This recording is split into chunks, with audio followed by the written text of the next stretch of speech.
Bismillahirrahmanirrahim. Assalamualaikum warahmatullahi wabarakatuh. Alhamdulillah. Alhamdulillahilladzi faradus siyam ruknan min arkanil islami alal mu'mininal kiram. Asyhadu an la ilaha illallah wahdahu la syarikalah wa asyhadu anna sayyidina Muhammadan abduhu wa rasuluhu la nabiyya wa la rasula ba'dah.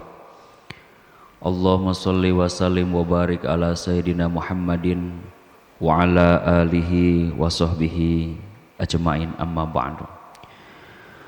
Qala Allah ta'ala fi kitabihil karim, a'udzu billahi minasyaitonir rajim. Ya ayyuhalladzina amanu kutiba alaikumus syiyam kama kutiba alal ladzina min qablikum la'allakum tattaqun. Quran surat Al-Baqarah ayat 183. Bapak Ibu yang dirahmati oleh Allah Subhanahu wa taala, alhamdulillah pada pagi hari ini kita bisa bertemu kembali untuk melanjutkan kajian rutin kita. Mudah-mudahan pertemuan kita pertemuan yang diberkati Allah Subhanahu wa taala. Pertemuan kita pertemuan yang dapat mengundang turunnya rahmat dan ampunan Allah Subhanahu wa taala. Pertemuan yang dapat memperberat amal soleh kita di hadapan Allah Subhanahu wa taala. Beberapa hari yang akan datang insyaallah kita akan memasuki salah satu bulan yang mulia, yaitu bulan suci Ramadan. Kita berharap mudah-mudahan Allah Subhanahu wa taala menyampaikan usia kita, umur kita untuk memasuki bulan suci Ramadan. Mudah-mudahan kita diberikan kesehatan, diberikan kekuatan untuk menjalankan rangkaian ibadah-ibadah di bulan suci Ramadan. Sehingga begitu selesai Ramadan kita pantas dan layak menjadi manusia-manusia yang memiliki derajat yang tinggi, derajat yang mulia, yaitu orang-orang yang bertakwa di hadapan Allah Subhanahu wa taala sesuai dengan harapan Allah, la'allakum tattaqun.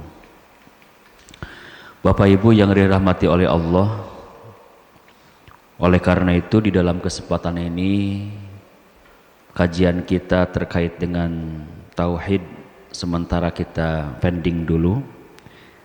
Kita coba kajian pagi hari ini kita membahas berkaitan dengan Ramadan, berkaitan dengan puasa, yang mudah-mudahan ini bagian daripada bekal kita untuk menyempurnakan nanti di bulan suci Ramadan yang akan datang. Bulan suci Ramadan adalah bulan yang mulia, bulan yang istimewa. Keistimewaan tersebut dapat dilihat, dapat kita baca dari beberapa riwayat. Yang pertama, di dalam hadis riwayat Imam Ahmad, Rasulullah sallallahu alaihi wasallam menyatakan, qad ja'akum ramadhanu syahrun mubarak iftaradallahu alaikum siyamahu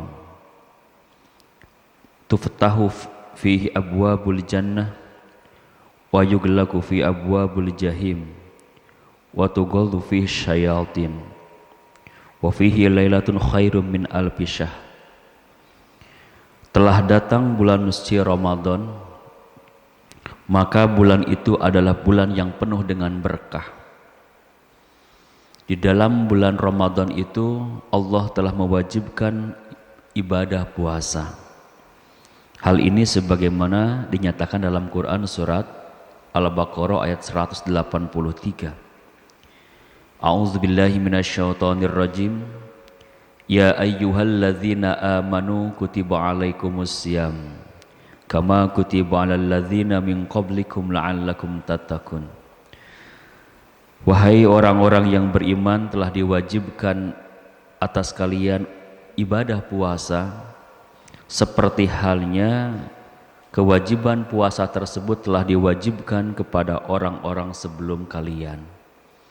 Agar apa? La'allakum tattaqun. Harapannya agar umat manusia, orang beriman menjadi orang-orang yang bertakwa kepada Allah.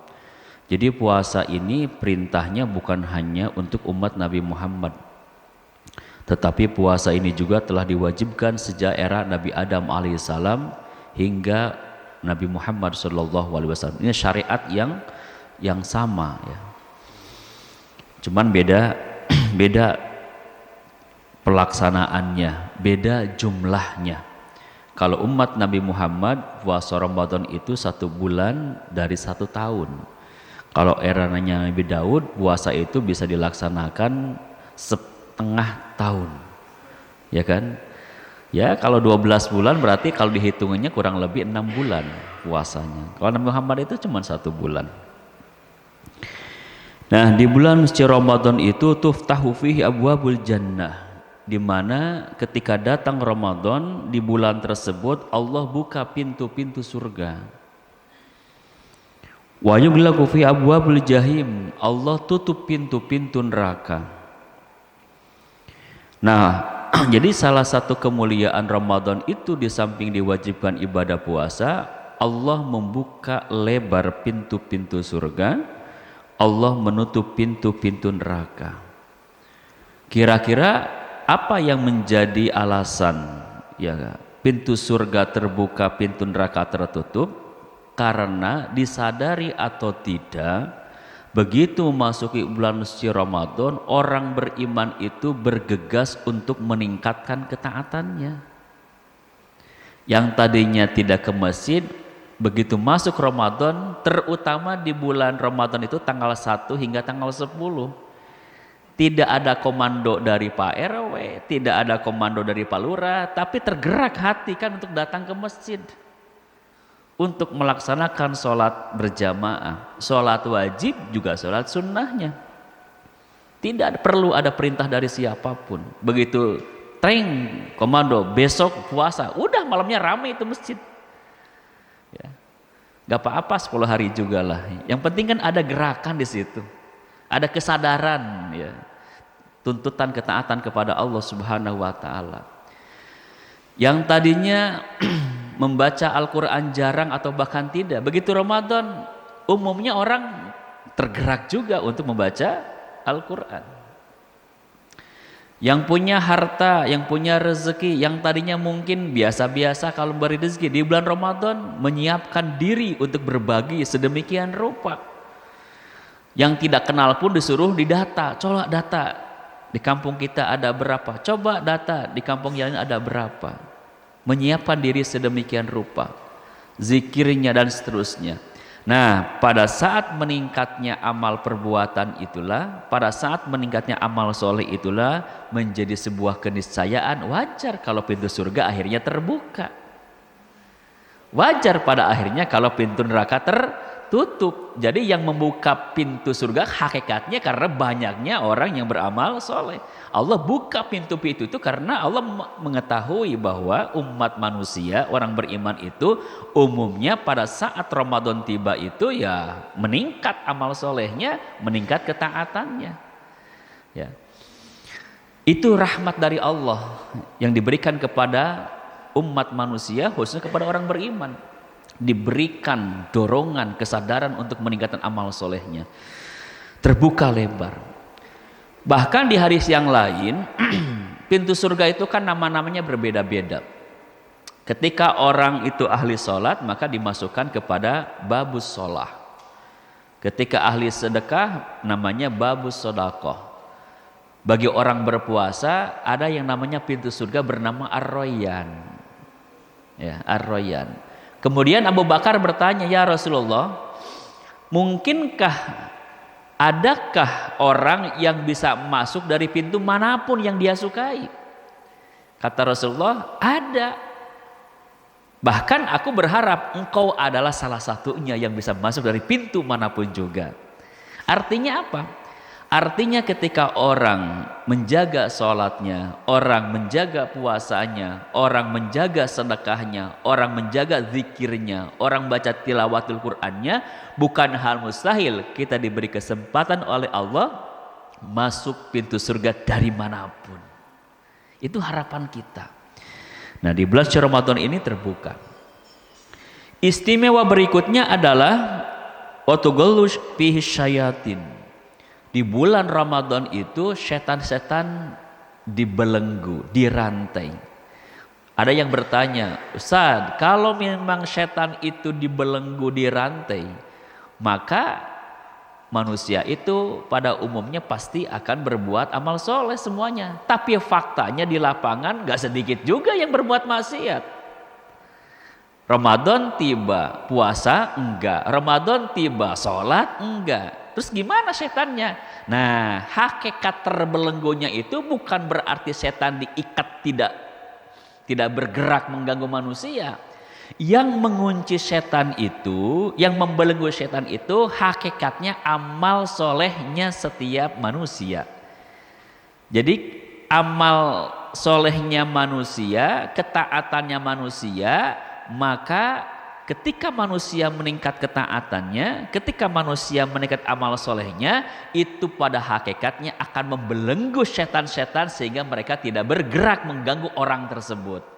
Jadi kalau kita tidak mau diganggu oleh setan, tingkatkan iman tadi, tingkatkan amal soleh tadi, tingkatkan ketaatan kepada Allah. Maka ketaatan kepada Allah, amal soleh kita yang kita lakukan, itu akan membelenggu setan sehingga setan tidak berpengaruh kepada orang tersebut ya. Jadi itu hakikatnya. Kenapa misalnya Rasulullah menyatakan di bulan suci Ramadan setan dibelenggu, hakikatnya bukan diikat setannya tidak bergerak, tetapi keimanan, ketaatan, amal soleh yang dilakukan oleh setiap insan itulah yang akan membelenggu. Artinya setan tidak akan berpengaruh terhadap orang-orang yang beriman itu. Itu pertama ya. Berikutnya, istimewanya Ramadan, iya istimewa. Kenapa? Karena di bulan Ramadan itu diturunkannya Al-Quran. Ini yang kedua ya. Jadi yang kedua, istimewanya Ramadan karena di bulan Ramadan itu diturunkan Al-Quran. Al-Quran itu adalah cahaya kehidupan. Al-Quran itu sebagai pedoman kehidupan. Al-Quran itu sebagai petunjuk kehidupan. Al-Quran itu pembeda antara yang benar dan yang salah. Bayangkan oleh kita pada saat Al-Quran belum diturunkan. Bukankah suatu era di mana Al-Quran belum turun, Nabi belum diutus, Islam belum diturunkan, dikenal dengan istilah kaum jahiliyah, umat jahiliyah, era jahiliyah. Yang dimaksud jahiliyah itu adalah kebodohan tentang syariat ya, ketidaktahuan tentang syariat. Maka kehidupan yang terjadi di era jahiliyah itu kehidupan yang semberaut, kehidupan yang tidak bisa membedakan mana yang benar, mana yang salah. Yang kuat menindas orang yang lemah, orang yang lemah posisinya selalu tertindas kezaliman orang-orang yang kuat ya. Konsep pernikahan yang amburadul, akhlak juga yang amburadul, sistem politik kehidupan juga amburadul di situ. Tapi begitu datang Islam, begitu Al-Quran diturunkan, maka kehidupan berubah dari kehidupan jahiliyah menjadi kehidupan Islam yang penuh dengan cahaya terang benderang ya. Ukuran kemuliaan manusia bukan lagi diukur dengan kekuatan ekonomi, bukan lagi diukur dengan kekuatan keturunan, tetapi ukuran manusia setelah datangnya Islam, setelah turunnya Al-Quran, diukur dengan sejauh manakah manusia itu iman dan takwanya kepada Allah Subhanahu wa Ta'ala. Orang miskin tidak punya harta berpeluang menjadi orang paling mulia. Orang yang berharta pun juga berpeluang menjadi orang yang mulia. Laki-laki berpeluang menjadi orang yang mulia, kaum wanita pun juga berpeluang menjadi orang yang mulia. Disinilah terjadi kesetaraan dalam kehidupan. Inilah Al-Quranul Karim. Syahrul Ramadan alladzi unzila fihil Quran hudal linnasi wa bayyinatin minal huda wal furqan. Quran surat Al-Baqarah 185 ya. Itu keistimewaan lain dari bulan suci Ramadan ya. Kemudian yang ketiga, di mana letak istimewanya Ramadan? Yang ketiga, karena di bulan Ramadan itu ada malam yang ketika umat manusia yang beriman beribadah di malam itu pahalanya dilipat gandakan bahkan lebih daripada 1000 bulan. Ya, lebih baik dari 1000 bulan. Satu malam seseorang beribadah di malam itu pahalanya Allah lipat gandakan melebihi dari ibadahnya 1000 malam atau 1000 bulan, maaf, 1000 bulan. Ya, yaitu ibadah pada malam Lailatul Qadar. Di mana malam ini tidak terjadi di malam-malam sebelumnya. Ya, tapi Allah jadikan bagi umat Nabi Muhammad, Allah jadikan di bulan suci Ramadan yang salah satu malamnya itu Allah jadikan ketika umat yang beriman beribadah kepada Allah, maka Allah akan melipat gandakan pahalanya itu melebihi ibadahnya di bulan biasa sejumlah 1000 bulan. Bayangkan 1000 bulan itu kurang lebih 83 tahun ya. Berarti satu malam ibadahnya itu bisa melebihi ibadah 83 tahun seumur hidup malah. Ini kemuliaan Ramadan ya. Makanya nanti malam Lailatul Qadar adalah malam yang kita tidak boleh abaikan, mengingat pahalanya yang besar. Jadi kalau demikian wajar juga kalau pada akhirnya pintu surga terbuka lebar. Kenapa? Bayangkan ibadah satu kali ibadah pun disetarakan oleh Allah beribadah sepanjang 1000 bulan. Inna anzalnahu fi lailatul qadr wa ma adraka ma lailatul qadr. Lailatul qadri khairum min alfi syahrin. Malam Lailatul Qadar itu lebih unggul, lebih baik daripada 1000 bulan. Itu maknanya.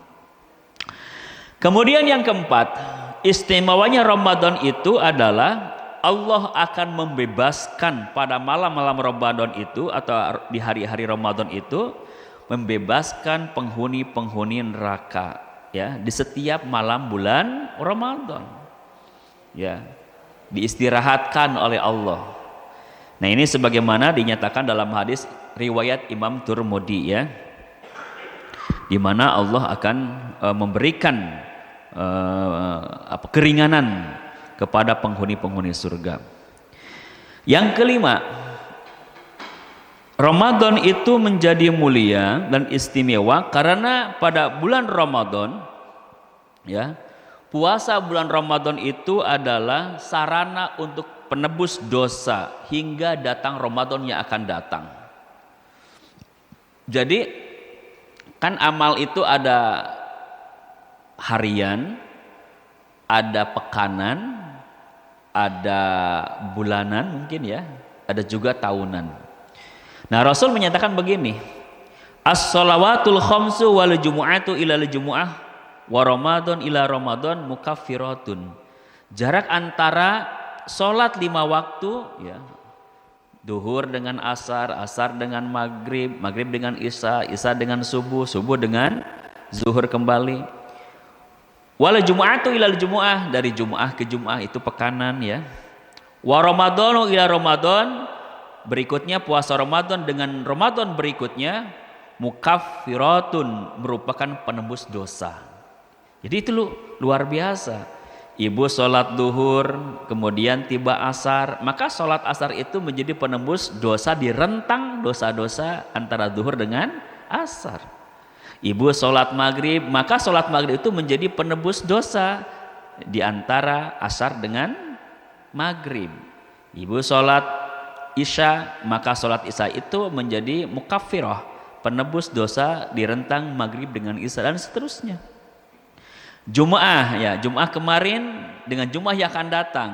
Kalau kita insya Allah bertemu lagi dengan Jum'ah yang akan datang, sholat Jum'ah yang dilakukan itu akan menjadi penebus dosa di rentang antara Jumat ke Jumat.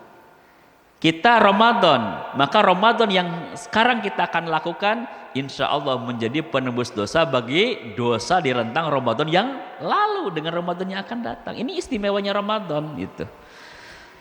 Nah, oleh karena itu diperkuat dengan hadis yang lain, man shoma ramadhana imanan wahtisaban ghufira lahu ma taqaddama min dambi. Siapa yang beribadah puasa di bulan suci Ramadan dengan syarat pertama iman, yang kedua berharap kepada Allah wahtisaban, ghufira lahu ma taqaddama min dambi, maka Allah akan mengampuni dosa masa lalunya. Setahun yang lalu Allah hapuskan. Ya. Nah, itu diantara beberapa keistimewaan. Berikutnya, kemuliaan Ramadan itu, puasa Ramadan itu, ini terkait dengan bab sedekah. Barang siapa yang memberi buka orang yang berpuasa, dia akan mendapatkan pahala sebanyak pahalanya orang yang berpuasa. Nah, ini istimewanya, dilipat gandakan. Man fattara iman, siapa yang memberi bukaan kepada orang yang berpuasa, kutiba lahu mithlu ajri shaim, maka dia pun akan diberikan pahala sebanyak pahalanya pahala orang yang berpuasa. Nah, inilah barangkali dorongan kita memperbanyak sedekah di bulan Ramadan, ya. Secara tegas dalam hadis yang lain yang diriwayatkan oleh At-Tabrani, ya, man fattara iman, siapa yang memberikan bukaan kepada orang berpuasa, ala tu'amin aw syarabin, baik berupa makanan ataupun minuman, min halalin, dari yang halal. Jadi siapa yang memberi bukaan kepada orang berpuasa baik berupa makanan atau berupa minuman dari yang halal, sholat alaihil malaikah, maka para malaikat akan mendoakannya. Fi saati syahri Ramadan, di bulan suci Ramadan. Jadi kalau kita memberi makanan atau memberi minuman sesuai kemampuan kita, maka para malaikat akan mendoakan pada bulan Ramadan. Wa shalla alaihi Jibril, bahkan secara khusus malaikat Jibril yang akan mendoakan. Kapan? Lailatul Qadar, pada malam Lailatul Qadar. Jadi memberi makan dan minum kepada orang yang berpuasa malam Lailatul Qadar, khusus malaikat Jibril akan mendoakan orang tersebut, ya. Ini istimewanya tentang sedekah, ya. Nah, kemudian berikutnya ini memperkuat hadis yang sebelumnya. Orang yang menghidupkan Ramadan, maka Allah akan mengambil dosanya. Yang berikutnya adalah terkabulnya doa orang yang berpuasa, ya. Jadi puasa itu akan mengantarkan Allah akan mengabulkan doanya para orang-orang yang berpuasa. Ada hadis yang umum, ya, yang diriwayatkan oleh Imam Ibnu Majah. Inna lis-shaim inda fitrihi da'wah la turaddu. Bagi orang yang berpuasa pada saat dia berbuka, maka ada doa yang tidak tertolak, ya, di situ. Makanya perbanyaklah berdoa, ya. Oke, baik.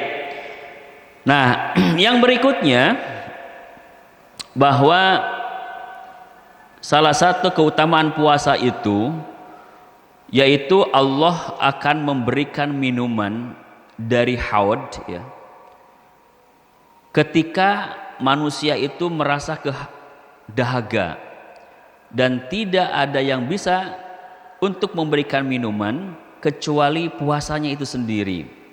Nah, ini yang diriwayatkan oleh Imam At-Tabrani, ya.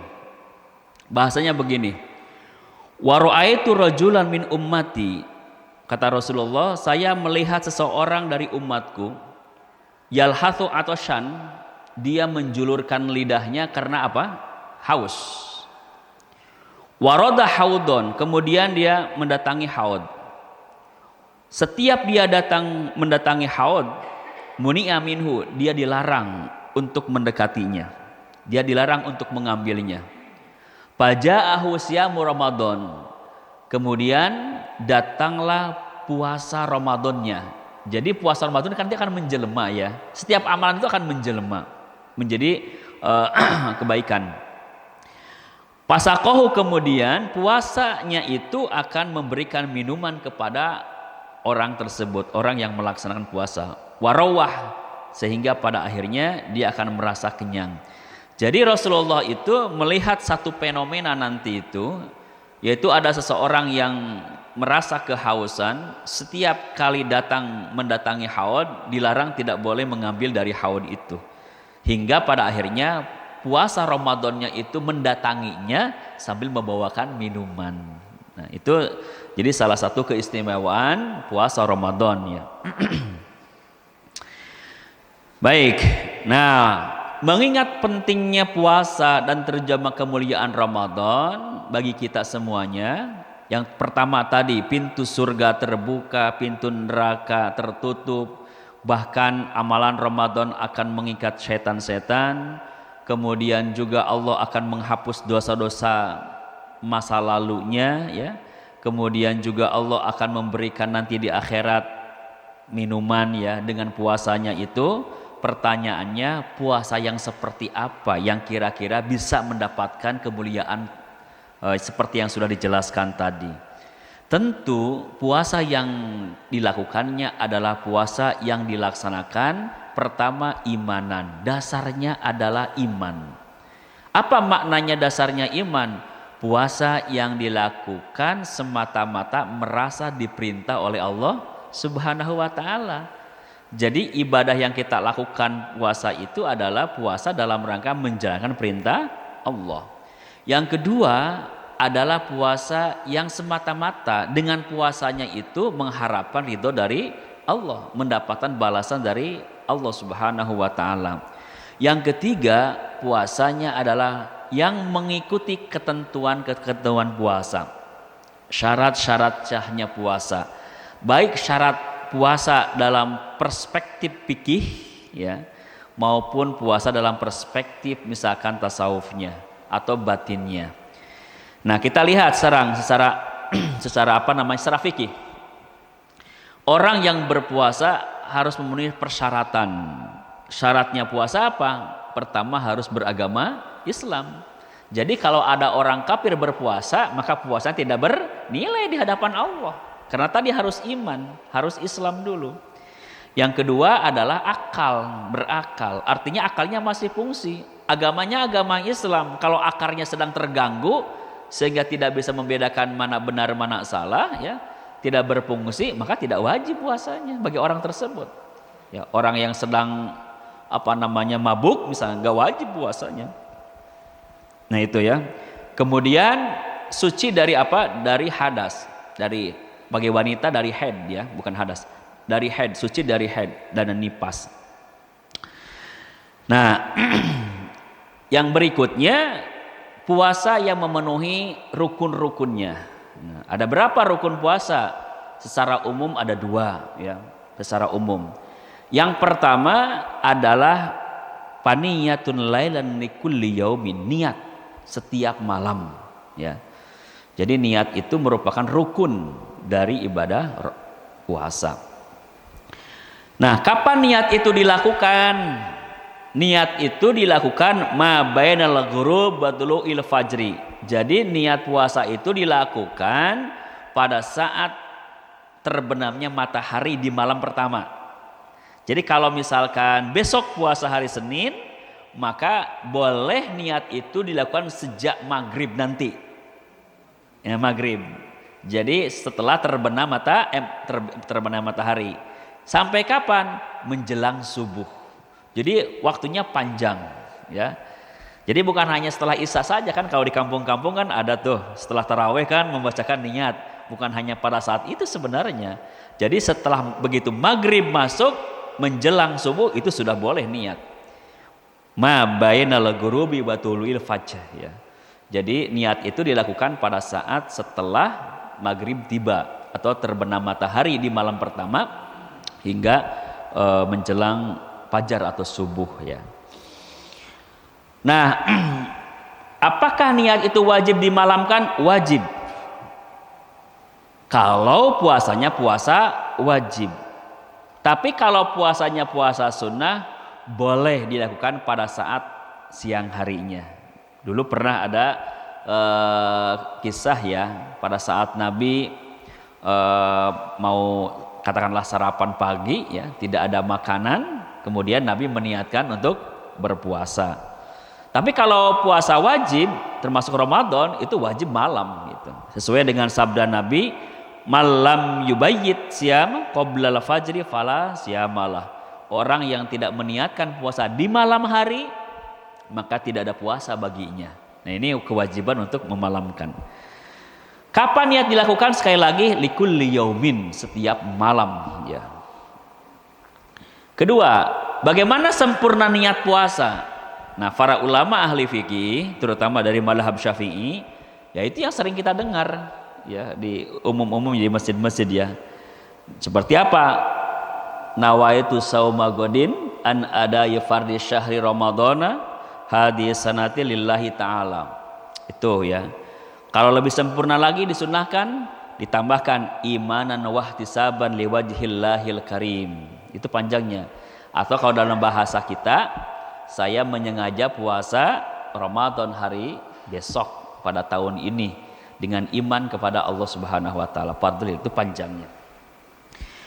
Kemudian bagaimana kalau sedikitnya, kalau terlalu panjang? Cukup nawaitu shauma Ramadan. Saya menyengaja puasa Ramadan besok. Udah cukup segitu juga. Itu paling sedikitnya. Berikutnya, di mana tempatnya niat? Nah, kalau di kampung-kampung tadi, di masjid-masjid tadi, kan diucapkan itu niat. Nah, secara ilmu fikihnya bagaimana? Wa mahalluha, adapun tempatnya niat itu al-qalbu, dalam hati. Lalu pertanyaannya, bagaimana dengan saudara-saudara kita yang diucapkan tadi setelah badat taraweh? Prinsipnya, sekali lagi, prinsipnya niat itu dalam hati. Wala takfi bil lisani faqat, tidak cukup dengan lisan karena tidak dipersyaratkan. Lakinnahu yundabu, akan tetapi diucapkan dengan lisan itu sifatnya sunnah, diperbolehkan. Jadi gini maksudnya, tetap hakikatnya niat puasa itu di dalam hati. Adapun diucapkan lafaz niat itu sifatnya sunnah. Jadi praktiknya Bapak Ibu begini, ya. Pertama, bisa saja awalnya diucapkan lafaz niat dulu secara bareng-bareng, nawaitu shauma godin an adai dan seterusnya. Baru setelah itu hati kita, saya menyengaja puasa Ramadan hari besok fardu karena Allah, kan gitu. Boleh. Yang kedua, prakteknya boleh bersamaan antara lisan dengan hati sekaligus. Lisan nawaitu shauma godin langsung berbarengan hati, saya niat menyengaja puasa dan seterusnya itu. Yang ketiga, tidak mengucapkan lisan tapi langsung hati, itu pun boleh. Tapi kuncinya adalah dalam hati ya. Fa inna wa biqalbihi duna lisani aja, kata Imam Nawawi. Jadi cukup niat dalam hati walaupun tidak diucapkan dalam lisan. Tapi bukan sebuah larangan kalau kita diucapkan terlebih dahulu kemudian diikuti dengan hati. Nah, ini dari aspek fikihnya. Yang rukun yang kedua adalah tarku muftirin. Tarku muftirin itu artinya meninggalkan hal-hal yang membatalkan puasa. Itu rukunnya. Satu niat, yang kedua meninggalkan yang membatalkan. Apa yang membatalkan? Makan walaupun sedikit, minum walaupun sedikit, berhubungan suami istri pada siang hari walaupun ya itu membatalkan tuh, membatalkan puasa dan hal-hal yang lainnya. Nah, ini rukunnya ya, jadi harus kita tinggalkan. Itu dari perspektif fikih. Yang kedua, dari substansi puasa dari perspektif tasawufnya. Bahwasanya kalau kita lihat beberapa hadis dan beberapa penjelasan para ulama, terutama ulama ahli fikih, ahli tasawuf, puasa itu kan ada tingkatan-tingkatannya. Yang pertama ada istilah puasa awam. Yang kedua ada puasa khawas. Yang ketiga ada puasa khawasul khawas. Atau dalam bahasa Haidar Amuli itu ada puasa syariat, ada puasa thariqat, ada puasa hakikat. Ada 3 tingkatan. Puasa awam, kata Imam Al-Ghazali, adalah puasanya orang yang hanya mengendalikan diri, tidak makan, tidak minum, tidak berhubungan suami istri pada siang hari. Hanya itu. Sementara panca indera yang lain belum dipuasakan, hatinya belum dipuasakan. Jadi puasa itu hanya tidak makan, tidak minum, tidak berhubungan. Itu gambaran puasa umum atau puasa syariat. Artinya secara syariat puasanya sah. Standar minimal. Standar minimal. Jadi standar minimal sahnya puasa itu tidak makan, tidak minum, tidak berhubungan suami istri pada siang hari. Itu sah secara hukum fikih. Nilainya berapa? Wallahu alam. Ini paling terendah. Gitu. Makanya disebut puasa umum. Puasa sesuai syariat fikih, standar minimal. Yang kedua ada puasa khawas, meningkat, atau puasa thoriqoh dalam bahasa lain. Yaitu apa? Puasanya orang yang bukan hanya sekedar tidak makan, tidak minum, tidak berhubungan suami istri, tapi seluruh panca inderanya pun juga dipuasakan. Tangannya dipuasakan ya dari hal-hal yang buruk, dari hal-hal yang diharamkan. Perutnya dipuasakan. Bukan hanya sekedar menahan tidak makan, tetapi perutnya diisi dengan yang halal. Puasanya bertahan dari pagi sampai maghrib, tidak makan, tidak minum, tapi begitu buka diisi dengan yang haram, itu belum sempurna puasanya. Sama mencampur adukan halal dengan haram. Telinganya dipuasakan untuk tidak mendengar yang diharamkan. Haram diucapkan, haram juga didengarkan. Gibah itu haram, mendengarkan gibah itu juga haram. Nah, pada level khawas ini orang puasanya menjauhi dari pendengaran yang diharamkan. Gitu. Ya, mulutnya dijaga juga. Kakinya juga sama. Melangkah ke kemaksiatan haram, makanya tidak boleh kaki dipakai untuk melangkah kepada hal-hal kemaksiatan. Itulah yang disebut dengan puasa khawas atau puasa thoriqoh. Yang terakhir ada puasa khawasul khawas, lebih tinggi lagi, ya, lebih spesifik lagi. Siapa? Itu sampai pada puncaknya bukan hanya juara raganya yang dipuasakan, bukan hanya panca inderanya yang dipuasakan, tapi hatinya juga dipuasakan. Dari apa puasanya hati? Dari ingat-ingat berpikir tentang atribut-atribut dunianya. Dalam konteks khawasul khawas itu bukan berarti tidak suka pada dunia, tapi berpikirnya bagaimana dunia yang dimilikinya itu dipakai untuk meningkatkan ketaatan kepada Allah. Kita punya kendaraan, bagaimana meningkatkannya kendaraan ini bisa meningkatkan amal solehnya. Kita punya makanan, bagaimana dengan makanan yang kita miliki itu bisa meningkatkan ketaatan kita kepada Allah. Bagaimana kita punya HP, HP itu dipakai untuk meningkatkan ilmu, meningkatkan ketaatan kepada Allah. Jadi pola berpikirnya pada level khawasul khawas itu bukan dunia kita dapat berapa, tapi justru berpikirnya itu, gambarannya itu dunia yang kita miliki harus didistribusikan dalam rangka meningkatkan taat kepada Allah Subhanahu wa taala.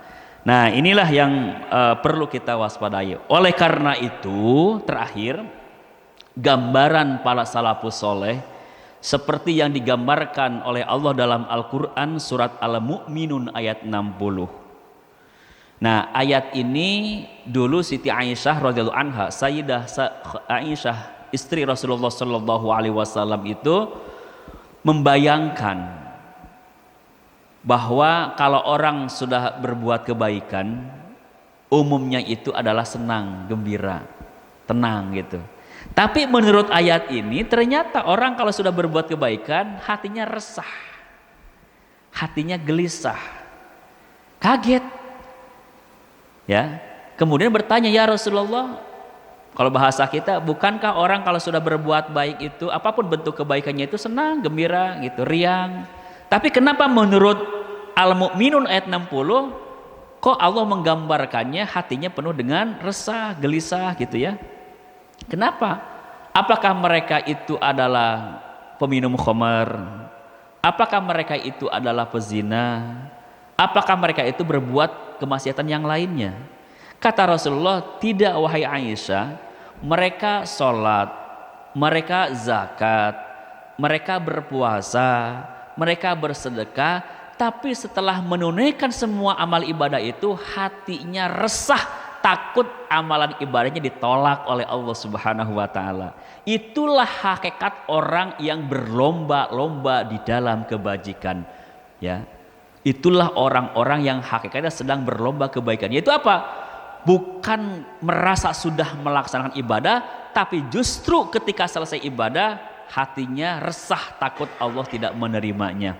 Makanya dianjurkan oleh ulama tasawuf bagi orang yang berpuasa ayyakuna qalbuhu ya ba'dal iftar mubtariban bainal khaufi war raja. Hatinya orang yang berpuasa pada saat setelah berbuka puasa hendaknya mubtariban, hatinya tumbuhkan rasa gelisah, tumbuhkan rasa resah, bainal khaufi war raja, antara takut dengan harap. Jadi harap-harap cemas. Harapannya semoga Allah menerima amal ibadah sepanjang hidupnya, cemasnya khawatir Allah tidak menerimanya. Harapan dan cemasnya ini menjadi ibadah yang disebut dengan ibadah hati kepada Allah Subhanahu wa taala. Inilah kira-kira gambaran para salafus soleh ketika seusai ibadah. Dan ini juga nampaknya sama seperti halnya yang dilakukan oleh Nabi Ibrahim alaihissalam. Ketika selesai melaksanakan pembangunan Ka'bah, beliau meminta kepada Allah, Rabbana taqabbal minna innaka antas samiul, ya Allah terimalah persembahan kami, ya, amal ibadah kami berupa pembangunan Ka'bah ini, kan di situ.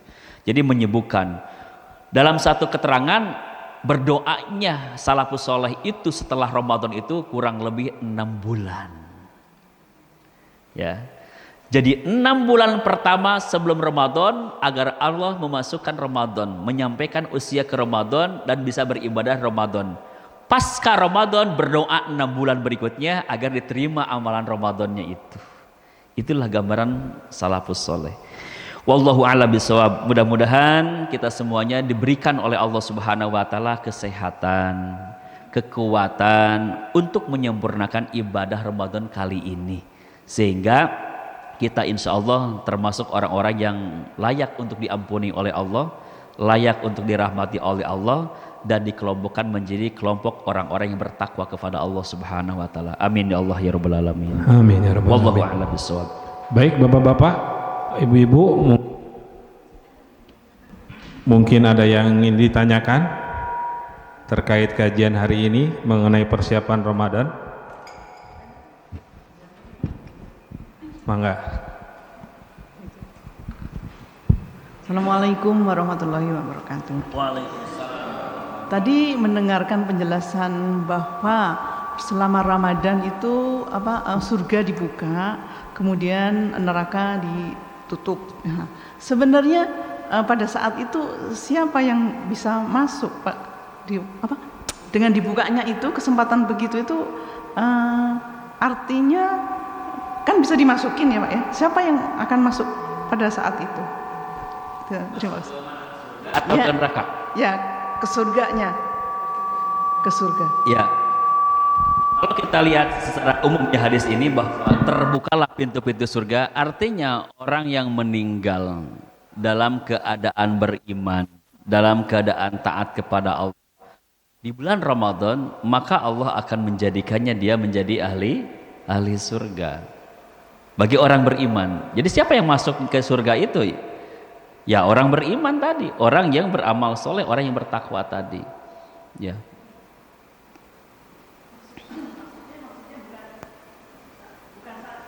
Oh ya. Timbang-timbang semuanya. Oh nanti. Ya, maksudnya. Ya, baik. Jadi memang kan surga ini ya, berbicara masalah surga atau neraka itu sebenarnya kan surga atau neraka itu nanti menjadi kampung terakhir ya. Menjadi kampung terakhir. Dan orang yang meninggal sekarang itu memang belum memasuki surga atau neraka yang dijanjikan oleh Allah sebagai tempat kampung halaman terakhir karena belum masaknya. Tetapi kehidupan gambaran surga sudah Allah berikan pada saat manusia di alam kubur. Nah, makanya pada saat di alam kubur itu Allah sudah perlihatkan bahwa ini calon surga, ya itu kan. Allah sudah perlihatkan ini calon neraka. Ada ayat kan kalau tidak salah, saya lupa ayatnya berapa. Jadi setiap pagi atau petang itu Allah perlihatkan kepada setiap hamba itu tempatnya di mana. Gitu kan, tempatnya di mana. Kalau orang ahli surga, Allah pertontonkan gambaran kenikmatan surga, sehingga begitu ada di alam kubur sudah merasakan nikmatnya surga ataupun ya saksian neraka. Tetapi bagi orang yang memang menjadi calon penghuni neraka, di saat Ramadan Allah istirahatkan. Karena begitu lagi lah. Allah diperingan lah itunya itu dengan hikmahnya Ramadan. Makanya senang sekali begitu tentang Ramadan itu. Kenapa? Yang Allah sedang berikan azab kubur, Allah ringankan azab kuburnya. Gambarnya kira-kira seperti begitu ya. Jadi insya Allah, jadi Allah sudah perlihatkan ya. Memang belum masuk surga atau neraka nanti, belum ya. Ya. Semua di alam barzah atau alam kubur itu semua amal ibadah kita itu sudah merasakan gitu, sudah merasakan. Nah nanti sesudah kiamat kan ada perhitungan lain yang memang surganya surga, betul-betul surga gitu. Berarti orang yang meninggal di alam kubur itu mungkin menunggu-nunggu juga ya hari kiamat ya. Ya. Jadi kan gini, kapan terjadinya hari kiamat? Kalau kapannya wallahu a'lam, ya. Tetapi gambaran hari kiamat itu, ketika sudah datang akhirnya pada hari kiamat, maka akan mengalami kehancuran alam semesta, mengalami kebinasaan seluruh makhluk, ya kan? Seperti yang digambarkan dalam Quran surat Ar-Rahman, ya. Kullu fan alaiha kulluman alaiha fan wa yabqa wajhu rabbika dzul jalali wal ikram. Semuanya akan mengalami kebinasaan, mengalami kehancuran kecuali zat Allah Subhanahu wa taala. Jadi begitu datang hari kiamat, semua makhluk akan binasa, semua alam semesta ini akan hancur, yang tertinggal hanyalah zat Allah Subhanahu wa taala. Ketika manusia sudah mati semuanya, ya, sudah memasuki alam kubur semuanya, maka pada saat kiamat terjadi itu Allah hidupkan serempak yang disebut dengan yaumul ba'ats. Dibangkitkan kembali dalam kehidupan yang baru di yaumul ba'ats itu. Dan yang pertama kali dibangunkan adalah Rasulullah SAW. Nah, pada saat dibangunkan itu kemudian Allah mengumpulkan. Ya, itu kan rangkaian peristiwanya begitu. Allah kumpulkan di satu tempat yang disebut dengan padang mahsyar. Dan di dalam keterangan dijelaskan, ya, di padang mahsyar itu enggak pendek itu. Hampir 50.000 tahun manusia menanti di situ. Menanti apa? Menanti catatan amal. Ya, menanti catatan amal sepanjang hidup kita masing-masing. Nah, setelah mendapatkan catatan amal, nanti melalui ada proses yang disebut dengan hisab, perhitungan, ada yang disebut dengan mizan, ya kan, penimbangan amal.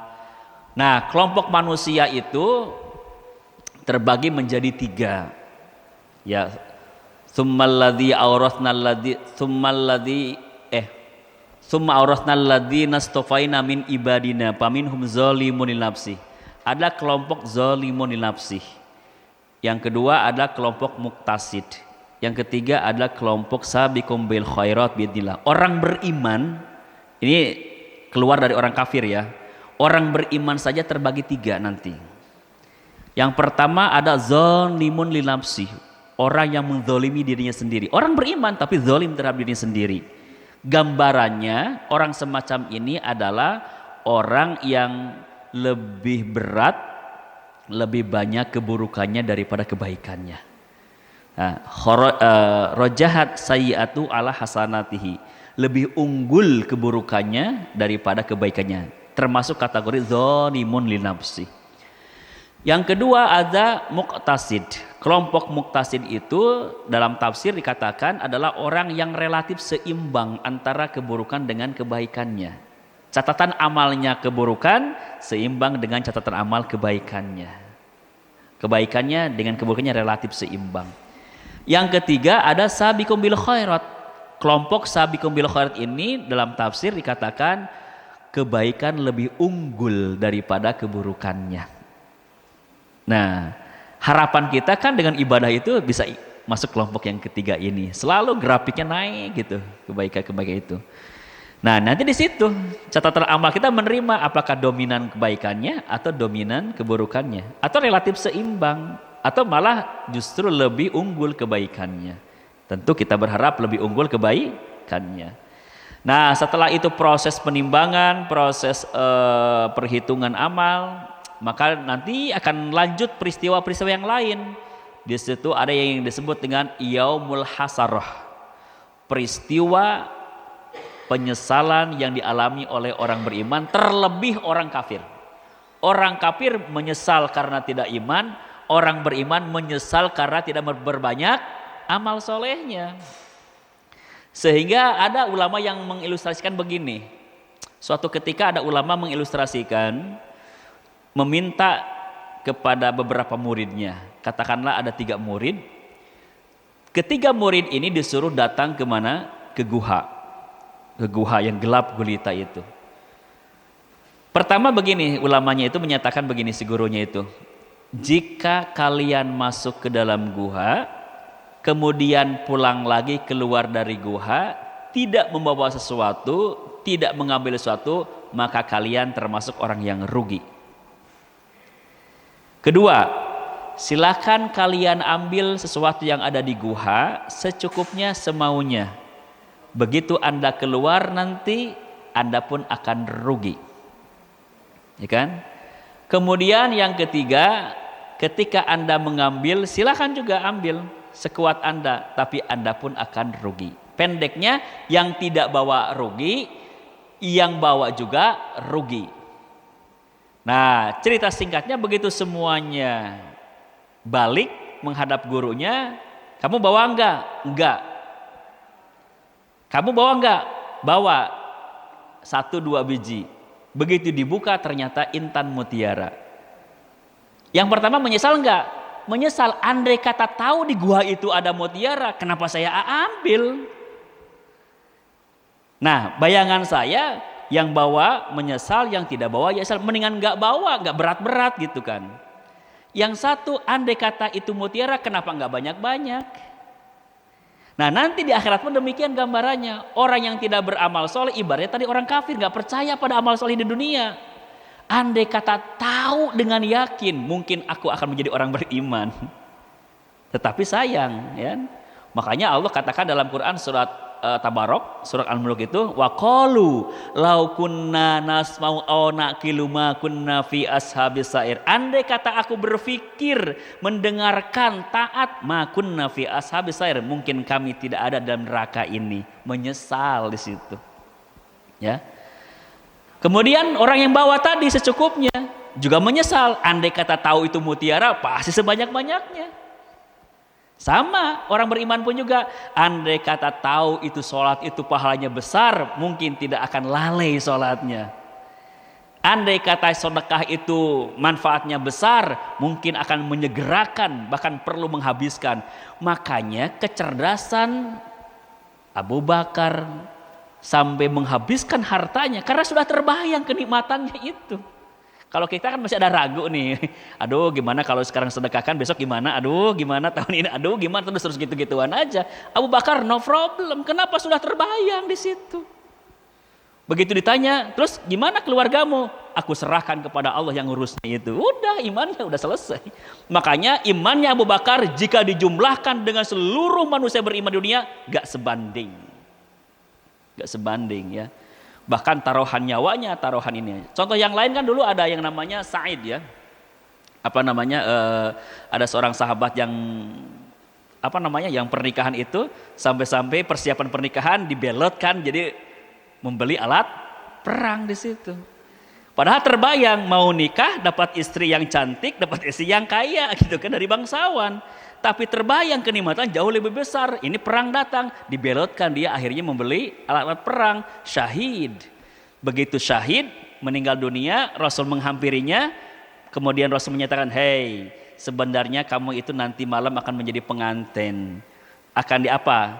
Akan di hadapanmu ada seorang bidadari. Tapi sayang sekarang sudah menjadi syahid, sudah meninggal dunia. Tapi Rasulullah menyaksikan ada bidadari yang sedang menjemputnya." Langsung gitu ya. Nah ini kira-kira ya. Jadi nanti yaumul hasar, hari penyesalan. Terus berlanjut pada akhirnya yaumul fasl, hari keputusan. Surga atau nerakanya, atau neraka dulu baru ke surga. Kapan surganya? Wallahu a'lam bishawab. Levelnya level apa gitu kan? Surga kan level-level itu. Tapi para sahabat cerdasnya bukan hanya sekedar berharap surganya, tapi yang dikejar itu adalah Rasulullah. Kenapa?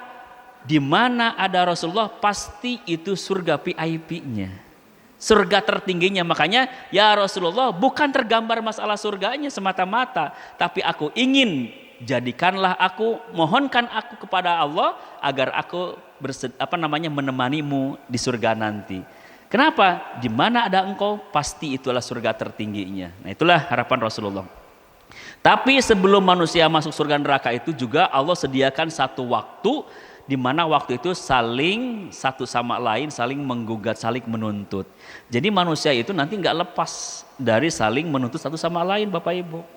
Ya, orang tua dengan anaknya, istri dengan suami, suami dengan istri, pimpinan dengan dengan bawahannya, rakyatnya dengan pimpinannya, akan terjadi itu.